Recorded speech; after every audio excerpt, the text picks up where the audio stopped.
Students, ये है class 9 के हाफ ईयरली एग्जाम के पेपर का एमसीक्यूज का सॉल्यूशन। आप इसको अच्छे से करके जाइएगा। आप 100% अपना पेपर बहुत अच्छे से सॉल्व करके आ सकते हो। इसी तरह के क्वेश्चंस आने वाले हैं पेपर में। फर्स्ट क्वेश्चन क्या है हमारा 0.0032 होल माइनस 2 दी पावर 5। अब आपको क्या करना है, इसका सबसे पहले हम डेसिमल्स हटा के इसको लिखेंगे 32/1 लाख 32/1 लाख कीजिए एंड पावर माइनस 2/5। 32 क्या है, हमने इसका प्राइम फैक्टराइज किया, ये क्या है 2 की पावर 5, ठीक है। एंड ऐसे ही जो 1 लाख क्या है 10 की पावर 5, तो हमने y का जो था वो कॉमन लिया एंड जो 5 to 5 था वो कैंसिल आउट होकर हमारा क्या आ गया, और 2/10 भी कैंसिल आउट हो गया, ये हो गया 1/5। ये हमारा क्या आ गया 1/5 होल की पावर -2, ठीक है। फिर क्या हो गया, अब हमने इसको रिवर्स कर दिया। रिवर्स की बात क्या आ गया 5 की पावर 2, और 5 की पावर 2 क्या होता है 25। नेक्स्ट क्वेश्चन आपको पूछा गया है कि आपको कोऑर्डिनेट्स बताने हैं, एब्सिस बताना है ऐसा जिसके अंदर हर बार प्लस जो x एक्सिस है वो पॉजिटिव आती हो। तो x एक्सिस पॉजिटिव किसमें आती है, देखिए सबसे फर्स्ट कोऑर्डिनेट हमारा क्या होता है, x कोऑर्डिनेट क्या होता है प्लस होता है, y कोऑर्डिनेट क्या होता है वो भी प्लस होता है। एंड देन जब हम लोग नेगेटिव साइड में चले जाते हैं तो लेफ्ट साइड में सेकंड कोऑर्डिनेट वहां पे क्या होता है x एक्सिस क्या होती है माइनस एंड y एक्सिस क्या होती है पॉजिटिव। देन हम जब थर्ड कोऑर्डिनेट में आते हैं, थर्ड कोऑर्डिनेट में क्या होता है दोनों के दोनों नेगेटिव साइड में आ गए, x क्या हो गया नेगेटिव एंड y भी क्या हो गया नेगेटिव।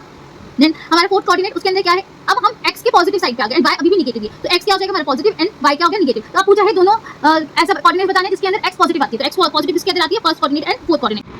देखिए स्टूडेंट्स, हमारा नेक्स्ट क्वेश्चन क्या है, x की पावर 3 + 3x² - 4 √3x - 3 और साथ ही साथ दे रखा है हमारा जीरोस कैसे निकालते हैं। हम आपको x की वैल्यू क्या आ जाएगी, x की वैल्यू आ जाएगी -3। अब जो -3 आया है वो आप इस पूरी इक्वेशन के अंदर सॉल्व पुट कर दीजिए। पुट करा तो क्या हो गया, यहाँ पे आके -3 की whole power 3 + 3 -3 whole square -4 √3 multiply -3 - 3 = 0। अब आपको यहाँ से क्या है a की वैल्यू फाइंड करनी है। इस प्रॉपर इक्वेशन को सॉल्व करके हमारा a की वैल्यू आ गई 4√3 5 + √2। आपको उसको डेसिमल रिप्रेजेंटेशन में सॉल्व करना है। अब आपको अब √2 की वैल्यू तो पता नहीं है, तो √2 की वैल्यू कैसे लाएंगे, तो आपको इतना पता होना चाहिए कि जो √2 है √3 है √5 है, ये सारे के सारे क्या होता है इरेशनल नंबर्स होते हैं। इनकी वैल्यू कभी भी एक एग्जैक्ट वैल्यू नहीं आ सकती, इसलिए जब भी आप अगर इस नंबर को किसी भी नंबर के साथ ऐड करेंगे तो हमेशा नॉन टर्मिनेटिंग नंबर्स ही आएंगे। अब यहाँ पे हमें ये नहीं सोचना कि हमें वैल्यू तो पता नहीं है, इसको सॉल्व कैसे करें। हमें इतना पता है कि √2 √3 √5 ये सारी क्या है नॉन टर्मिनेटिंग वैल्यूज, इसलिए इसको जब भी हम लोग सॉल्व करेंगे किसी भी नंबर के साथ तो हमारा आंसर हमेशा नॉन टर्मिनेटिंग ही आएगा। क्वेश्चन है x² + 2 होल की पावर 3। अब आपको ये तो पता ही है कि ये किस तरह का फॉर्मूला है, a + b का होल क्यूब। इस तरह से आपको कोई और आइडेंटिटी भी आ सकती है, जरूरी नहीं है कि ये आइडेंटिटी है, बट आपको आइडेंटिटी आती है तो आप इसको इजीली सॉल्व कर सकते हैं। अब इस क्वेश्चन में डायरेक्टली आपको ये सॉल्व करने के लिए नहीं बोला, आपको पूछा गया है कि x² की जो कोफिशिएंट है वो क्या आएगा। अब अगर आपको ये वाली आइडेंटिटीज नहीं आती तो आप कैसे सॉल्व करोगे,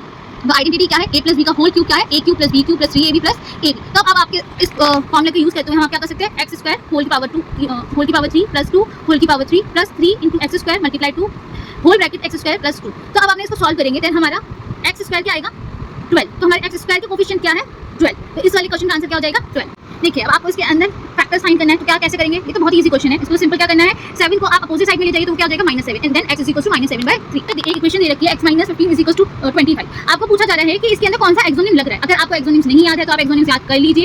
एक्सोनिम्स के अंदर एक्सोनिम्स एंड पोस्टुलेट्स के अंदर से 2 क्वेश्चंस तो मिनिमम आएंगे ही आएंगे। इस चैप्टर के अंदर और कुछ नहीं है, सिर्फ आपको एक्सोनिम्स एंड पोस्टुलेट्स आने चाहिए। अगर आप वो जानते हैं तो आप इजीली 2 मार्क्स गेन कर सकते हैं। तो ठीक है, अब इसके अंदर क्या एक्सोनिम क्या है हमारा, if equals identity to equal then the whole are equal. आपको ये एक्सोनिम पता था, आप डायरेक्टली इस क्वेश्चन को सॉल्व कर सकते हैं। देखिए क्या है, अगर हमने क्या किया 25 के अंदर 15 ऐड कर दिया तो हमारा आंसर क्या आ गया 40, और आपको दे रखा है कि x की वैल्यू क्या है 40 ही आनी चाहिए। तो हमने इसको इसी तरीके से सॉल्व किया है। अगर किसी के अंदर कुछ ऐड करेंगे तो हमारा आंसर क्या आएगा वही जो हमें दे रखा है। तो देखिए इजीली सॉल्व हो गया इस क्वेश्चन को। 4 ऑप्शन दे रखे हैं, आपको उन ऑप्शन में से बताना है कि x और y कोऑर्डिनेट्स क्या होंगे। अब ये तो आप बिना सॉल्यूशन करे कर नहीं सकते, तो आप देखिए सबसे लास्ट वाला ऑप्शन क्या है। लास्ट वाले ऑप्शन में आपको x की वैल्यू दे रखी है 2, आप x की वैल्यू इस इक्वेशन में पुट करिए y = 3x, x की वैल्यू हमें पुट करेंगे तो क्या आ जाएगा 3 × 2 एंड y की वैल्यू क्या आ गई 6। देखिए लास्ट आपका ऑप्शन क्या है x = 2 एंड y = 6। आप कोई और भी ऑप्शंस ट्राई करके देख सकते हैं, आप कहीं भी देखोगे हर किसी में वैल्यूज जो है वो डिफरेंट है। देखिए ये क्वेश्चन है ना, मैंने बहुत बार पेपर में देखा है, ऐसा क्वेश्चन आपकी बुक में नहीं था बट आपको ऐसा क्वेश्चन आ जाता है। इसके अंदर कुछ नहीं है, आपको सिर्फ एक फॉर्मूला आना चाहिए डिस्टेंस फाइंड करने का। 2 कोऑर्डिनेट्स दे रखे हैं, उसके अंदर आप जो स्क्वायर रूट है, स्क्वायर रूट के अंदर ब्रैकेट लगाएंगे x2, मतलब जो आपको कोऑर्डिनेट्स दे रखे हैं x1 y1 and x2 y2। इन कोऑर्डिनेट्स के अकॉर्डिंगली x2 हमारा यहाँ पे आ गया -x1 whole square plus y1 - y2 whole square. अगर आप x2 क्या है हमारा 0 माइनस x1 क्या दे रखा है 4, तो यहाँ पे आ गया 0 - 4 का होल स्क्वायर प्लस 3 - 0 का होल स्क्वायर। अब इसको सॉल्व करेंगे तो क्या आ गया 4 का स्क्वायर प्लस 3 का स्क्वायर, 4 का स्क्वायर क्या होता है 16, 16 + 9 क्या हो गया 25 एंड अंडर रूट 25 क्या होता है 5। क्वेश्चन तो बहुत इजी है, मैंने आपको बोला था इस चैप्टर के अंदर से 2 क्वेश्चन तो मिनिमम आएंगे ही आएंगे, और कोई क्वेश्चन आता नहीं है। इसी तरह के क्वेश्चन आते हैं, आपको पोस्टुलेट्स और एक्सोनिम्स आने चाहिए। ये डायरेक्टली आपको सेकंड पोस्टुलेट दे रखा है, आपको अगर पोस्टुलेट पता है तो आप इजीली इस क्वेश्चन को कर सकते हैं। देन आता है आपका 11th क्वेश्चन। 11th क्वेश्चन के अंदर आपको बोला हुआ है जो कॉम्प्लीमेंट्री एंगल है वो जो 5 टाइम्स है कॉम्प्लीमेंट एंगल के, तो हमने मान लिया हमारा जो एंगल है वो क्या है x, ठीक है। x के बाद कॉम्प्लीमेंट एंगल क्या हो जाएगा 90 - x, x की वैल्यू क्या होगी x = 5 times of complement angle. इस इक्वेशन को सॉल्व करके हमारा आंसर आ गया x = 75।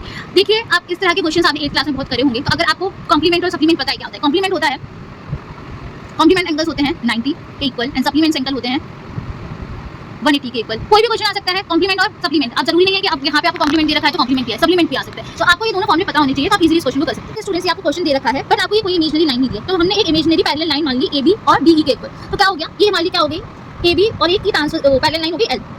तो दो पैरेलल लाइंस क्या करती है, जो उसके ऊपर से ट्रांसफर से जाती है, उसकी जो इंटीरियर एंगल होते हैं वो क्या करते हैं, सप्लीमेंट्री एंगल फॉर्म करते हैं। तो ये वाला एंगल और ये एंगल मान लिया x, तो ये दोनों एंगल क्या करेंगे, सप्लीमेंट्री फॉर्म। तो 110 प्लस x इक्वल टू क्या होगा 180। तो x की वैल्यू आ गई हमारी 70, ठीक है, ओके 70 वैल्यू आ गई। सेम इसी तरीके से ये एंगल, जो ये एंगल बन रहा है और ये एंगल क्या है, ऑल्टरनेट एंगल्स है। तो ऑल्टरनेट एंगल्स क्या होते हैं, इक्वल होते हैं। तो ये वाला एंगल भी क्या होगा 50। तो जो एंगल x और ये 50 है, इन दोनों को सॉल्व करेंगे तो क्या आ जाएगा 50, 70 प्लस 50 इक्वल टू 120। तो हमारा जो x की वैल्यू है, जो यहाँ पे पूरे इसकी वैल्यू है, वो क्या आ जाएगी हमारे 120।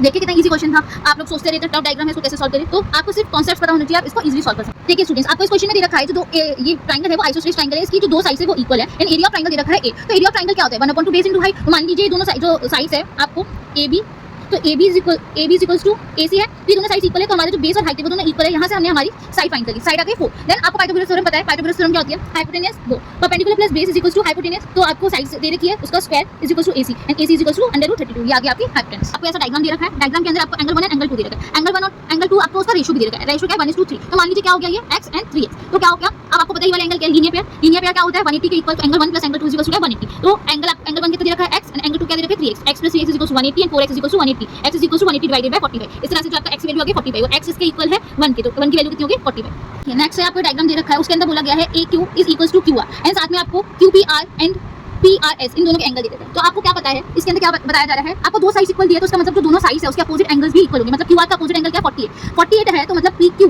जो उसके अपोजिट एंगल है वो भी 48 ही होगा, मतलब ये जो पूरा एंगल है ये भी 48 होगा। तो आपसे पूछा गया है QRS की वैल्यू क्या है, तो QRS की वैल्यू क्या होगी 48 प्लस मान लिया x is plus 48, x plus 18 is equal to 48। तो इस तरह से हमने इस क्वेश्चन को सॉल्व किया और हमारा एंगल QRS आ गया 30। देखिए तो क्वेश्चन बहुत सिंपल है, आपने एक क्लास में भी करा होगा। इसके अंदर आपको बोला गया है परपेंडिकुलर इक्वल है, हाइपोटेनस इक्वल है एंड आपको 90 डिग्री दे रखा है। तो ये कहाँ पे होता है, RHS right angle hypotenuse and side, मतलब एक साइड इक्वल।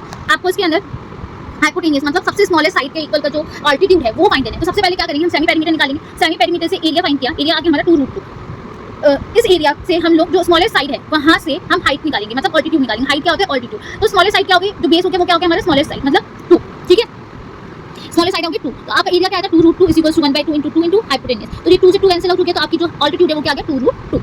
आपको दे रखा है x 2x एंड p।